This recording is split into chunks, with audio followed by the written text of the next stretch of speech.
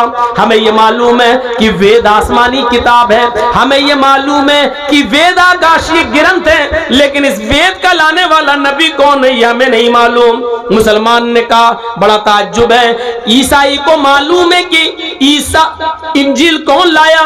عیسیٰ۔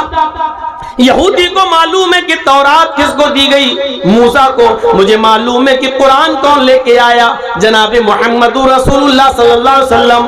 تعجب ہے، دنیا کے بڑے بڑے مذہبوں کے ماننے والے اپنے نبی کو جانتے ہیں، اس پر اتری ہوئی کتاب جانتے ہیں۔ آئے کرشنا مینن، تم بھی تو کہتے ہو کہ وید آسمانی کتاب ہے، لیکن اس کتاب کا لانے والا نبی کون ہے؟ کرشنا مینن روتے ہوئے کہتا ہے ہاں مجھے معلوم ہے کہ وید آسمانی کتاب ہے، لیکن یہ نہیں معلوم کہ اس کتاب کا لانے والا نبی کون ہے۔ آج تک اس بھارت میں، اس دیش میں، اس ہندوستان میں ہم رہتے ہیں، لیکن آج تک بھارت کا کوئی پنڈت یہ ثابت نہیں کر پایا ہے، نہ اس کے پاس اس بات کا کوئی پرماڑ ہے، نہ ثبوت ہے کہ وید آسمانی کتاب تو مانتے ہیں لیکن اس کتاب کا لانے والا کون ہے؟ کہتے ہیں کہ یہ ہمیں نہیں معلوم ہے۔ لانے والا کوئی تھا، ہے، معلوم نہیں ہے کون ہے، لیکن آیا تو ہے کوئی، لیکن وہ بھول گئے۔ کہتے ہیں کہ اس کتاب کا لانے والا نبی کون ہے ان کو معلوم نہیں ہے۔ بڑا تعجب ہوتا ہے۔ ہندو بھائی یہ کہتے ہیں کہ وید آسمانی کتاب ہے، لیکن اس کتاب کا لانے والا نبی کون ہے وہ کہتے ہیں ہمیں نہیں معلوم۔ لیکن جب ہم بخاری شریف کی حدیث پڑھتے ہیں تو ہمیں بڑا عجیب واقعہ ملتا ہے۔ بخاری کے صفحات پر ہمیں یہ ملتا ہے کہ اللہ تبارک و تعالی قیامت کے دن ساری قوموں کو بلائے گا اور کہے گا کہ ہم نے تمہارے درمیان جو نبی بھیجے تھے کیا انہوں نے تم کو سمجھایا اور ڈرایا تھا؟ سب کہہ دیں گے ہاں۔ اللہ سب کو الگ کر دے گا۔ قوم نوح کو جب بلایا جائے گا، نوح علیہ السلام کی قوم کو جب بلایا جائے گا تو اللہ نوح علیہ السلام کی قوم سے کہے گا اے نوح کی قوم، میں نے تمہارے درمیان ایک ڈرانے والا ایک نبی بھیجا تھا، کیا تمہیں اس نبی نے ڈرایا نہیں، دھمکایا نہیں، تمہیں اللہ کے میرے عذاب سے تمہیں باخبر نہیں کیا تھا؟ نوح علیہ السلام کی قوم کہے گی اے اللہ میرے پاس کوئی ڈرانے والا تو آیا تھا، میرے پاس کوئی سچیت کرنے والا تو آیا تھا، مجھے کوئی اللہ کے عذاب سے باخبر کرنے والا تو آیا تھا، لیکن وہ کون تھا یہ ہمیں نہیں معلوم۔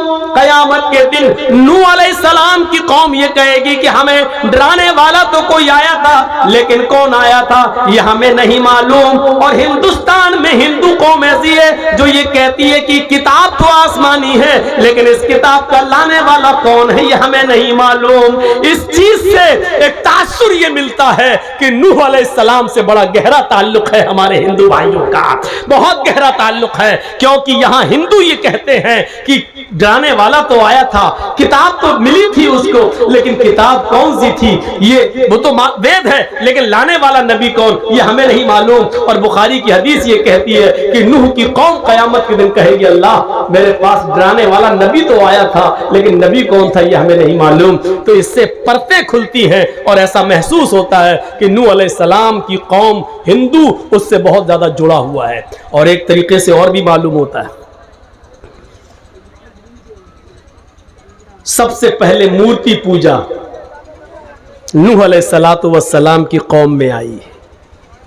نوح علیہ السلام کے انتقال کے بعد سب سے پہلے مورتیوں کی پوجا نوح کی قوم میں ہی آئی۔ ود، سوا، یغوث، یعوق، نصر، ان بزرگوں کی انہوں نے مورتیاں بنا کر ان کو اللہ کا سفارشی بنایا اور کہنے لگے کہ میری دعا اللہ تک لے کے جاؤ، عبادت ہونے لگی۔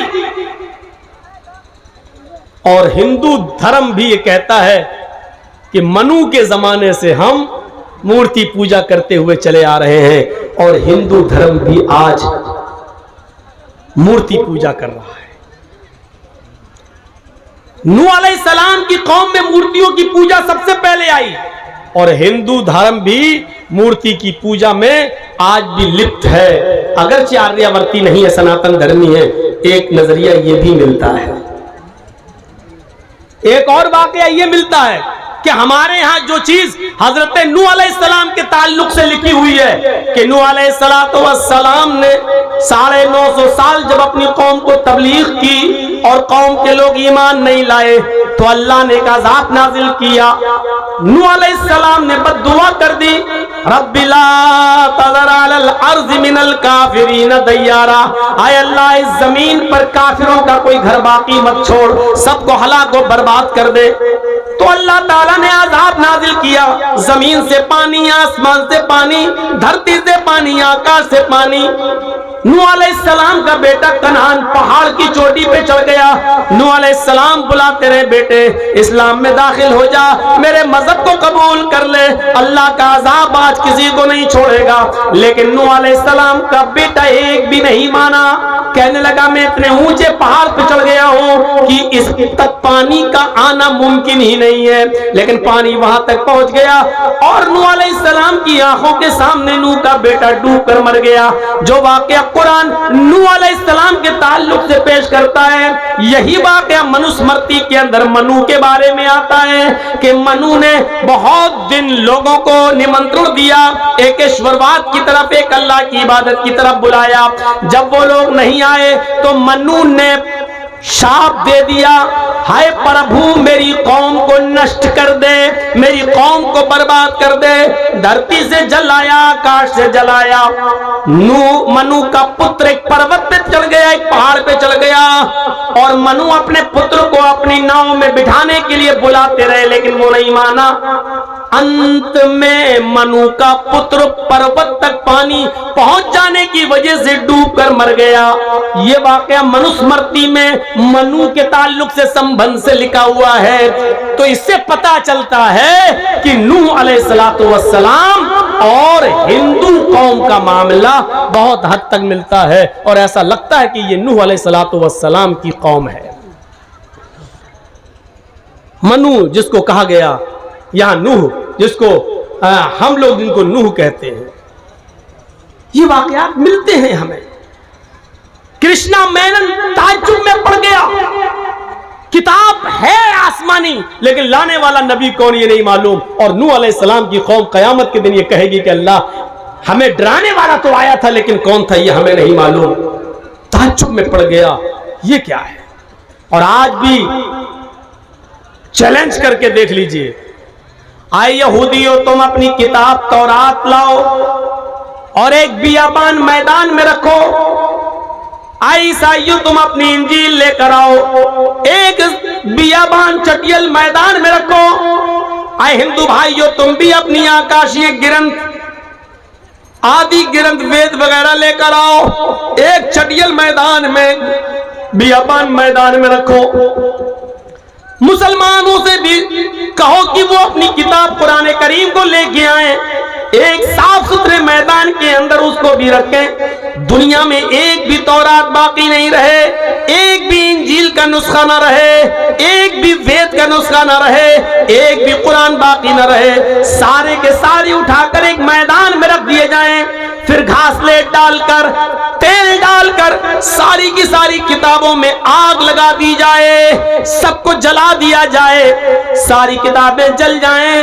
اب پھر دیکھیے کہ تورات کو زندہ ہوتی یا نہیں، انجیل زندہ ہوتی یا نہیں، وید زندہ ہوتا یا نہیں، قرآن زندہ ہوتا یا نہیں۔ جو زندہ رہے، جو جلانے کے بعد بھی نہ جلے، جو مٹانے کے بعد بھی نہ مٹے، سمجھ لو کہ وہی اصلی دھرم ہے، وہی اصلی کتاب ہے، وہی اصلی مذہب ہے، وہی اصلی مذہب کی پہچان ہے۔ عیسائیوں میں چیلنج دیتا ہوں، کعبے کے رب کی قسم کھا کر کہتا ہوں کہ تمہارے انجیل جلنے کے بعد ایک بھی کوئی انجیل لکھی نہیں جا سکتی ہے۔